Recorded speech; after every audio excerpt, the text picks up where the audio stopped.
Bonjour mes amours. Un énorme merci à vous tous pour votre soutien, vos likes et vos partages. Vous êtes incroyables. Si vous aimez ce que je fais, n'oubliez pas de liker, partager et de vous abonner pour ne rien rater. Vos commentaires et vos idées me motivent chaque jour à continuer. C'est parti. Il y a longtemps, dans une terre où la terre fredonnait des chants anciens et où le vent portait les murmures d'esprits oubliés, vivait une jeune femme dont le destin deviendrait une leçon pour les générations futures. Ce n'est pas seulement un récit de tragédie, mais aussi un récit de justice tissé dans la trame même de l'univers. C'est une histoire de cruauté, de résilience et de la main inévitable du karma qui ne laisse jamais une dette impayée. Dans un village niché entre des collines verdoyantes et des forêts denses, Nia était connue de tous. Elle était une vision de grâce, sa peau brillant comme le soleil du matin, ses yeux profonds comme la rivière qui nourrissait la terre. Mais ce n'était pas seulement sa beauté qui capturait les cœurs, c'était son esprit, doux mais fort, sage au-delà de son âge. Elle traversait la vie avec une dignité tranquille qui suscitait l'admiration. Elle traitait tout le monde avec respect, des anciens assis sous le grand baobab aux enfants qui couraient pieds nus sur les sentiers poussiéreux. Mais là où la lumière existe, l'obscurité rôde. Non loin de là, Jabari était un homme de pouvoir et de richesse, un homme qui n'avait jamais connu le rejet. Né dans le privilège, il se comportait avec arrogance, croyant que tout ce qu'il désirait devait lui appartenir. Quand il posa les yeux sur Nia, il ne la vit pas comme une personne, mais comme une possession, quelque chose à réclamer. Cependant, le cœur de Nia n'était pas influencé par la richesse ou la domination. Elle cherchait l'amour, le respect et la gentillesse. Ainsi, quand Jabari l'approcha avec ses intentions, elle le refusa. Pour un homme comme Jabari, le rejet était une blessure trop profonde à supporter. Dans son cœur, l'admiration se mua en rage, le désir devint obsession, et l'envie se transforma en quelque chose de sombre. Ce qu'il fit ensuite allait secouer le village jusqu'à ses fondations et invoquer des forces dépassant l'entendement humain. Mais dans le grand dessein du destin, aucune cruauté ne reste impunie, et aucune âme n'échappe au poids de ses actions. Le village s'éveillait chaque matin dans l'étreinte dorée du soleil levant, sa lumière se déversant sur les champs de maïs et de manioc, baignant la terre et les huttes de chaleur. Les oiseaux emplissaient l'air de leurs chants, et la rivière qui serpentait à travers le pays murmurait des secrets au vent.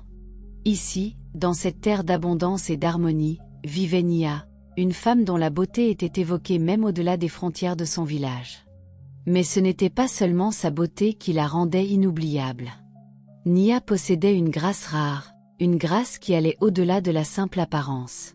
Elle marchait avec une confiance tranquille. Ses mouvements étaient fluides comme la rivière. Sa voix, douce mais ferme. Ses yeux sombres détenaient la sagesse des générations, et son rire, quand il résonnait dans le village, ressemblait à la lumière du soleil perçant les nuages les plus épais.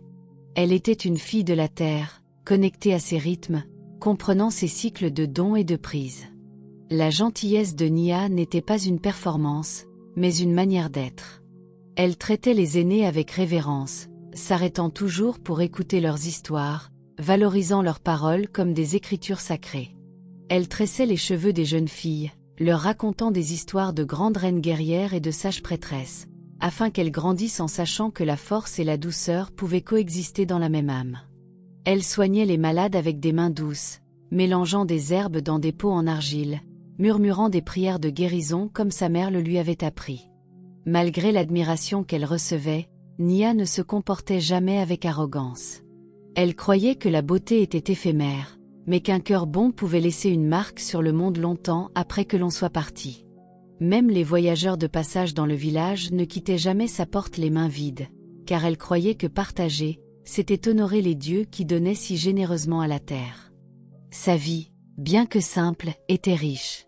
Le village, entouré de baobabs imposants et de champs qui ondulaient avec le vent, était un endroit où tout le monde se connaissait. Les festivals emplissaient l'air de musique, les tambours résonnant dans la nuit tandis que les corps bougeaient en célébration. Pendant la saison des récoltes, les rires et les chants accompagnaient le travail, et la nuit, sous la lueur argentée de la lune, les anciens racontaient des histoires qui liaient le peuple à ses ancêtres. C'est dans cette existence paisible que Nia s'épanouissait, sans jamais soupçonner que l'obscurité attendait juste au-delà de l'horizon, que parmi les nombreux yeux qui la regardaient avec admiration, une paire brûlait d'une flamme bien plus dangereuse. Une obsession qui allait bientôt mettre à l'épreuve l'essence même de qui elle était. Jabari était un homme de pouvoir, un nom prononcé avec à la fois admiration et crainte silencieuse dans le village. Né dans une famille riche et influente, il n'avait jamais connu le refus. Son père avait été un grand guerrier, sa mère une fille de la noblesse, et dès son plus jeune âge, on l'avait élevé dans la conviction que le monde plierait à sa volonté. Sa maison, la plus grande du village, se dressait au sommet d'une petite colline, ses murs ornés de fines sculptures, ses sols recouverts de rares peaux d'animaux. Là où d'autres peinaient dans les champs sous le regard impitoyable du soleil, Jabari vivait une vie de confort, entouré de serviteurs qui répondaient à ses moindres besoins. Il se déplaçait avec un air de supériorité, sa présence commandant l'attention où qu'il aille. Quand il parlait, les autres écoutaient, non par respect, mais par obligation. C'était un homme habitué à voir ses désirs satisfaits, qu'il s'agisse de terre, de bétail ou des plus belles femmes du village. Et quand il posa les yeux sur Nia pour la première fois, il décida qu'elle aussi serait sienne. Au début, son attirance était simple. Elle était stupéfiante, sa présence telle une flamme qui attirait tout le monde vers elle. Mais plus il l'observait, plus son désir se transformait en quelque chose de plus profond, de plus dangereux. Il voyait comment les villageois l'admiraient, comment même les anciens parlaient d'elle avec révérence. Elle était différente des autres, intouchée par l'avidité ou la vanité. Contrairement aux femmes qui cherchaient avidement ses faveurs, Nia restait distante, son regard ne s'attardant jamais sur lui plus que nécessaire. Jabari prit cela comme un défi. Il se convainquit que Nia lui était destinée, que le destin l'avait placée sur son chemin. Et dans son esprit, ce que Jabari voulait, Jabari l'obtenait toujours. Un soir, alors que le soleil peignait le ciel de teintes ambrées et cramoisies, il l'approcha. La place du village était animée par le bavardage des marchands et l'odeur du maïs grillé. Mais quand Jabari s'avança, un silence suivit. Les gens s'écartèrent, observant avec curiosité, connaissant bien la réputation de l'homme. « Nia », dit-il, sa voix douce, empreinte de la confiance d'un homme qui croyait avoir déjà gagné. « Tu es la plus belle femme de ce village. Une femme comme toi mérite plus qu'une simple vie. Sois ma femme, et je te donnerai tout ce dont tu pourrais jamais rêver. » Nia leva les yeux, rencontrant les siens avec une force tranquille. Elle ne tremblait pas en sa présence, comme d'autres le faisaient. Elle ne baissa pas les yeux ni ne rougit comme les autres femmes quand il leur parlait. Au lieu de cela, elle sourit doucement, le genre de sourire qui portait une sagesse au-delà de ses années. « Jabari, » répondit-elle, son ton doux mais ferme. « Je ne cherche ni richesse ni pouvoir. Une union doit être fondée sur l'amour, la gentillesse et le respect. Tu es fort et tu es puissant, mais mon cœur ne t'appartient pas. » Les mots le frappèrent plus durement qu'aucune lance n'aurait pu le faire. Pour la première fois de sa vie, Jabari avait été refusé. Les murmures des villageois autour d'eux devinrent un bruit insupportable à ses oreilles. Il sentit leurs yeux sur lui, vit la façon dont certains essayaient de cacher leur sourire narquois, comment d'autres chuchotaient derrière leurs mains. Ce n'était pas seulement un rejet, c'était une humiliation. Sa mâchoire se serra, ses poings se crispant à ses côtés. « Tu oses me rejeter ?» dit-il, sa voix dangereusement basse. « Ne comprends-tu pas ce que je t'offre ?» Nia resta impassible. « Un cœur ne peut être acheté, Jabari. » Ces mots, simples mais tranchants, enflammèrent quelque chose de sombre en lui. Son admiration se tordit en quelque chose d'immonde, de venimeux. Alors qu'elle se tournait pour partir, il resta figé, son corps rigide de rage. On l'avait élevé en lui faisant croire que personne ne le défiait. Pourtant, la voilà qui s'éloignait, comme s'il n'était rien de plus qu'un homme ordinaire. Cette nuit-là, alors que le village s'endormait, Jabari resta assis seul dans sa grande maison, son esprit brûlant de pensées pour Nia. Si elle ne venait pas à lui volontairement, pensa-t-il, alors elle apprendrait ce que signifiait défier un homme comme lui. Ce qui avait commencé comme un désir était maintenant devenu une obsession. Et dans les profondeurs de sa fureur, il prit une terrible décision, une décision qui changerait leurs deux destins à jamais. La nuit était calme, le genre de silence qui s'installe lorsque le monde est en paix. Le village, baigné dans la lueur de la lune, dormait profondément sous les yeux vigilants des ancêtres. L'air était épais de l'odeur de la terre humide et de la fumée lointaine des feux mourants. Quelque part, un oiseau de nuit criait, ignorant l'horreur qui était sur le point de se dérouler. Jabari avait passé des jours à ruminer sa rage. Le rejet de Nia était devenu un poison dans ses veines, se propageant en lui jusqu'à ce que chaque pensée, chaque souffle soit consumé par le feu de son orgueil blessé. Il ne pouvait effacer le souvenir d'elle s'éloignant, la force tranquille dans sa voix alors qu'elle le refusait. C'était une insulte qu'il ne pouvait pardonner. Il la ferait regretter de l'avoir humiliée. Il s'assurerait qu'aucun homme ne la regarde plus jamais avec admiration. Il avait entendu parler d'une substance terrible, un liquide capable de brûler la chair comme du bois sec dans une flamme. Dans les profondeurs de sa fureur, il la chercha, échangeant de l'or et du bétail contre elle auprès d'un voyageur qui trafiquait des choses interdites. Quand il déboucha le petit pot en argile, une odeur âcre et piquante emplit ses narines, lui faisant pleurer les yeux. C'était sa réponse. C'était ainsi qu'il la ruinerait. La nuit qu'il choisit était comme toutes les autres. Nia avait passé la soirée à s'occuper d'une femme âgée, pressant des herbes curatives dans ses mains avant de rentrer chez elle. Le chemin lui était familier, un sentier sinueux bordé de hautes herbes et d'arbres endormis. Elle l'avait parcouru d'innombrables fois, sans jamais craindre l'obscurité. Elle ne vit pas l'ombre qui la suivait. Elle n'entendit pas les pas précipités derrière elle jusqu'à ce qu'il soit trop tard. Une main jaillit des ténèbres, lui saisissant le poignet. Elle haleta, luttant, mais la prise était implacable. Puis une voix, basse, furieuse, tremblante de rage. « Tu pensais pouvoir m'embarrasser ?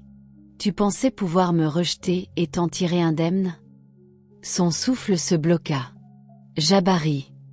Si je ne peux pas t'avoir, murmura-t-il, alors personne ne t'aura. » Avant qu'elle ne puisse crier, avant qu'elle ne puisse se libérer, elle vit le pot dans son autre main.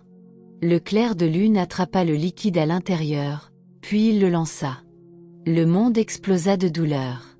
Une agonie brûlante, cuisante, différente de tout ce qu'elle avait jamais connu, déchira son visage.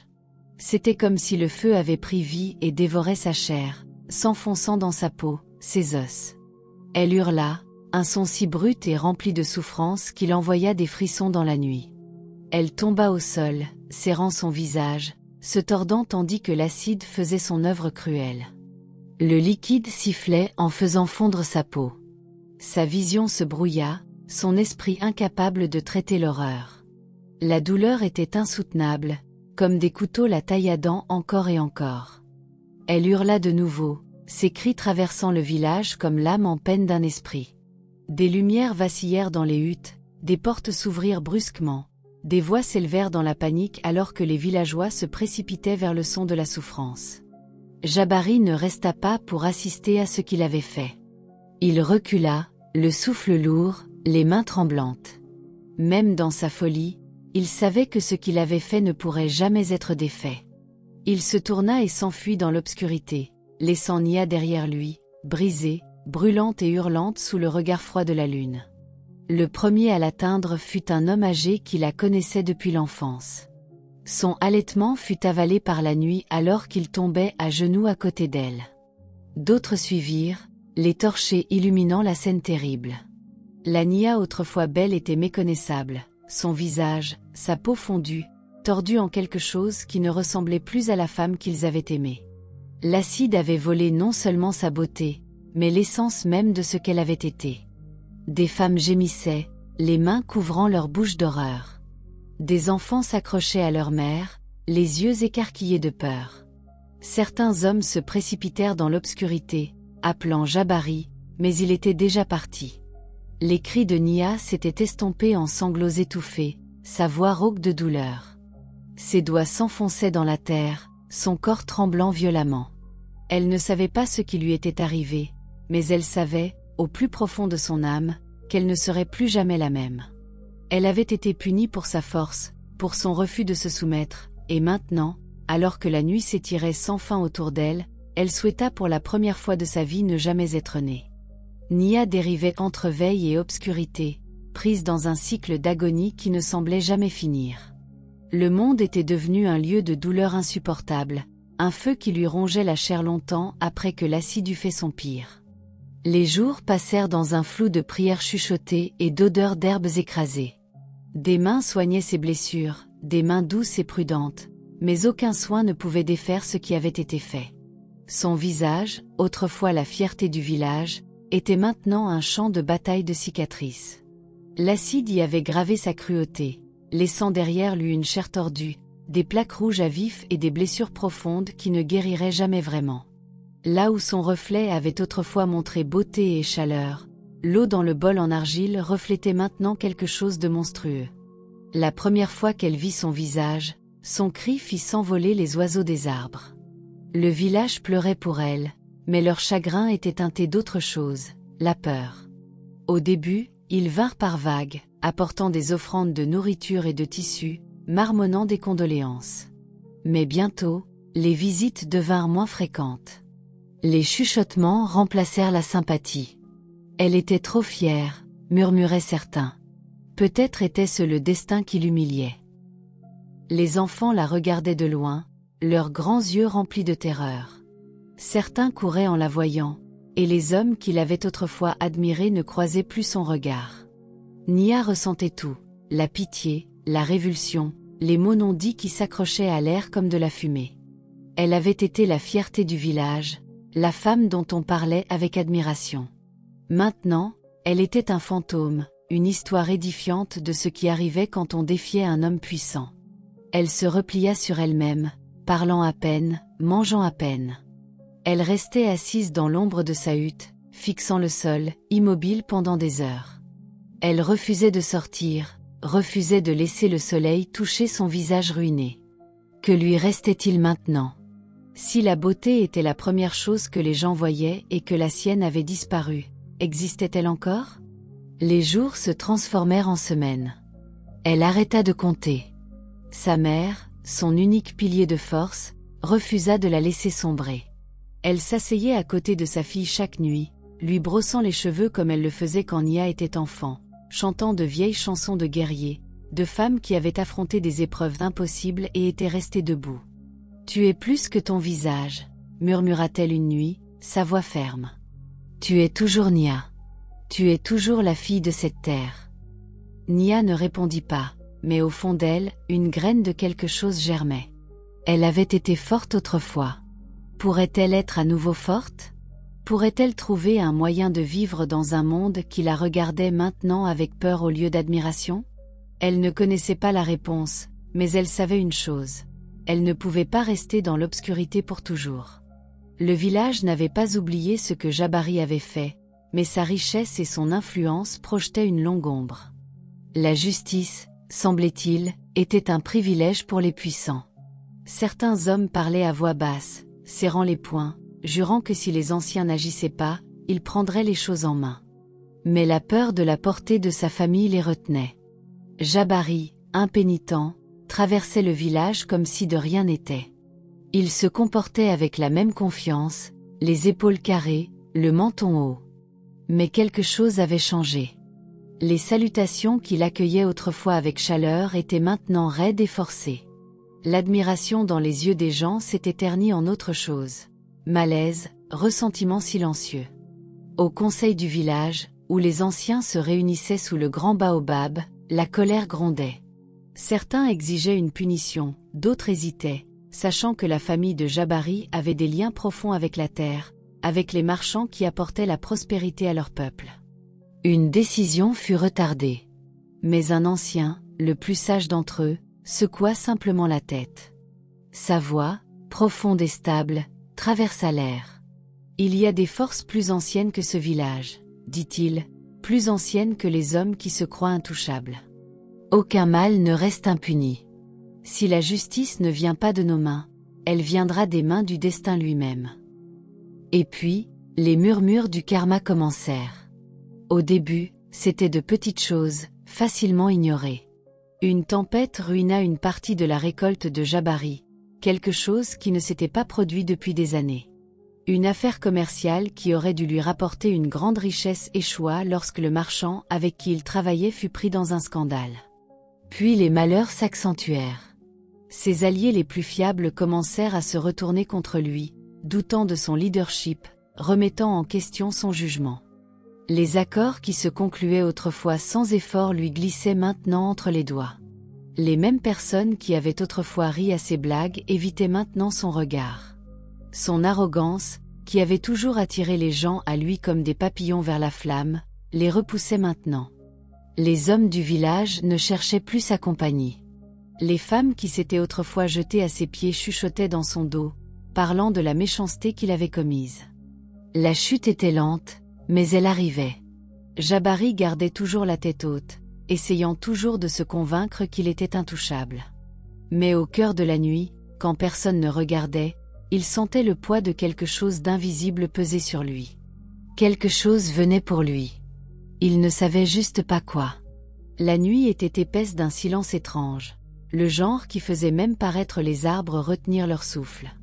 Le village, bien qu'au repos, n'était pas vraiment endormi. Il y avait une attente dans l'air, une tension qui murmurait quelque chose d'invisible, quelque chose qui attendait. Jabari était allongé dans sa grande maison, étendu sur sa literie fine, mais le sommeil ne venait pas. Un étrange malaise s'était installé au plus profond de ses os. Il se tournait et se retournait, sa peau picotant comme si des yeux invisibles le fixaient.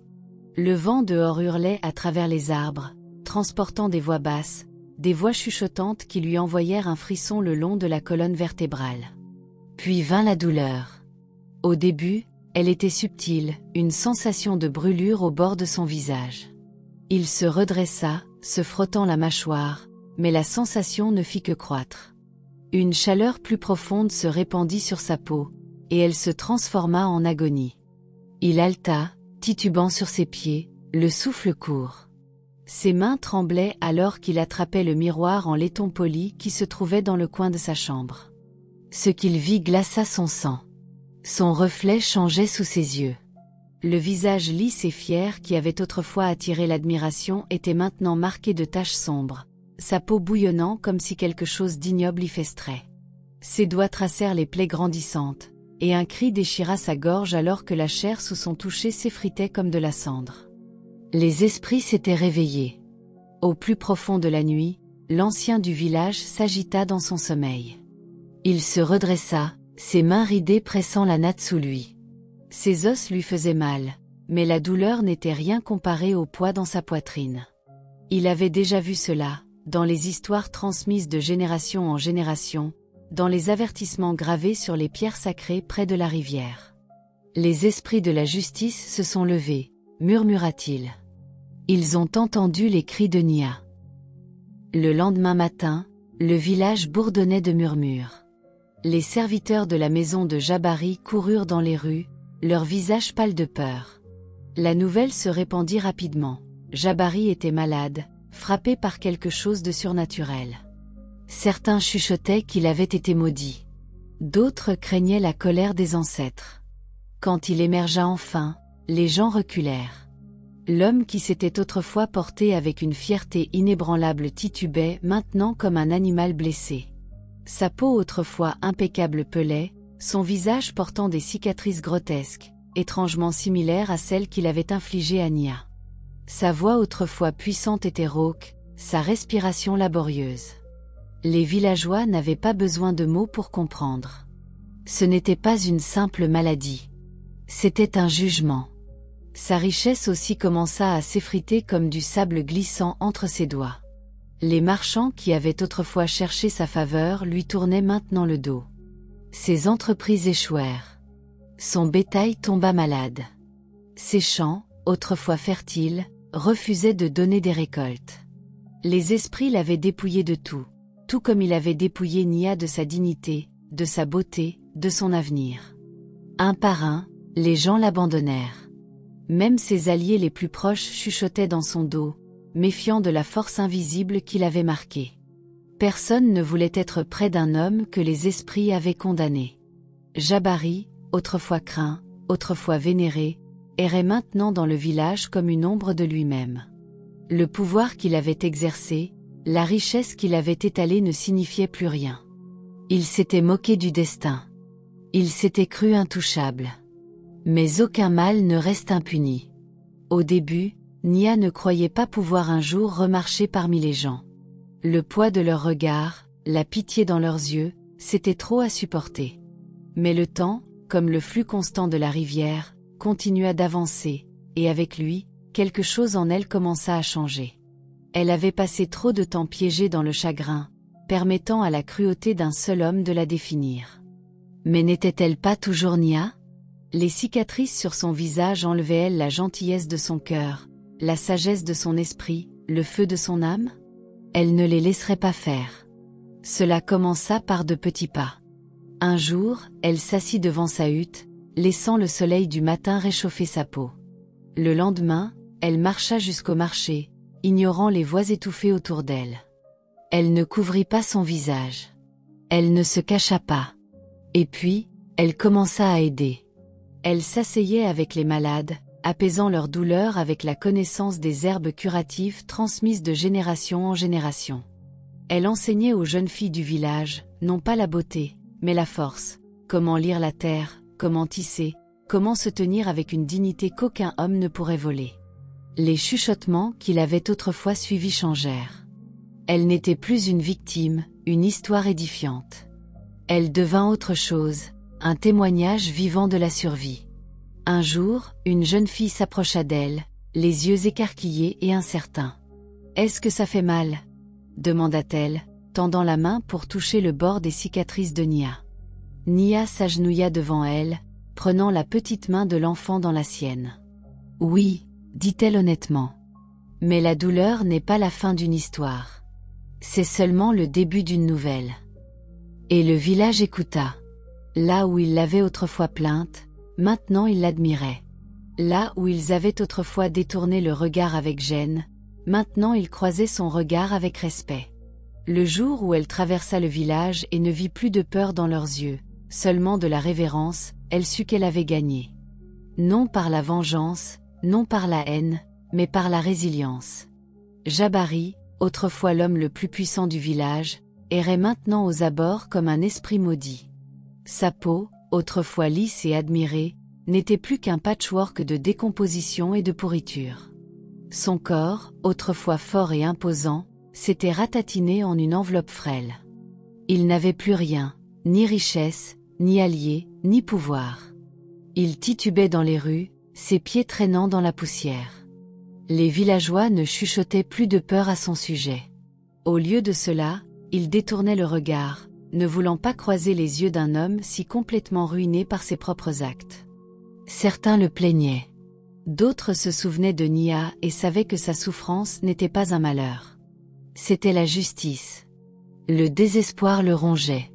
Il trébucha vers le grand baobab où les anciens se rassemblaient souvent et tomba à genoux devant eux. « S'il vous plaît, relatait-il, sa voix à peine un murmure. J'ai assez souffert. Ayez pitié. Parlez aux esprits en mon nom. » Les anciens ne bougèrent pas. Le plus âgé d'entre eux, celui qui avait parlé de la justice du karma, secoua simplement la tête. « Les esprits n'écoutent pas les suppliques des méchants, dit-il. Ton sort a été scellé au moment où tu as levé la main contre l'innocent. » Jabari se tourna vers les villageois, ses yeux autrefois fiers maintenant exorbités de terreur. « Vous me connaissiez tous. J'étais autrefois votre chef. N'avez-vous aucune pitié ?» Mais les gens restèrent silencieux. Un par un, ils se détournèrent de lui, comme il s'était autrefois détourné de la souffrance qu'il avait causée. Seul, abandonné et maudit, Jabari n'avait nulle part où aller. Certains disent qu'il erra dans la nature sauvage, disparaissant dans les ombres de la grande forêt pour ne jamais être revu. D'autres disent que la folie l'emporta, que sa propre culpabilité devint son tourment final. Mais une chose était certaine, son nom n'était plus prononcé avec admiration. Son histoire devint un avertissement, une leçon transmise de génération en génération. Une leçon qu'aucun mal ne reste impuni. Ainsi, l'histoire de Nia et Jabari perdura, non seulement comme un souvenir, mais comme une leçon portée à travers les générations. Les villageois se rassemblaient sous le grand baobab, où les anciens racontaient l'histoire aux enfants aux yeux écarquillés, leur voix tissant le destin et la justice dans la trame du temps. Ils parlaient de la cruauté et de son prix inéluctable, de la résilience qui transforme la souffrance en force, et du karma, la force silencieuse qui n'oublie jamais. Nia, autrefois vue comme une victime, était devenue le symbole de quelque chose de plus grand. Elle n'était plus seulement la femme qui avait été lésée. Elle était la femme qui s'était relevée, qui avait refusé de laisser la douleur la définir. Elle avait enseigné au village que la beauté ne résidait pas dans un visage sans défaut, mais dans le feu de l'esprit. Et Jabari. Son nom s'estompa en chuchotement, un conte édifiant sur ce qui arrive à ceux qui se croient au-dessus de la justice. Le vent porta l'histoire à travers le pays, à travers les rivières et les forêts, jusqu'au cœur de ceux qui avaient besoin de l'entendre. Car aucun mal ne reste impuni, et aucune souffrance ne passe inaperçue. Le karma trouve toujours son chemin.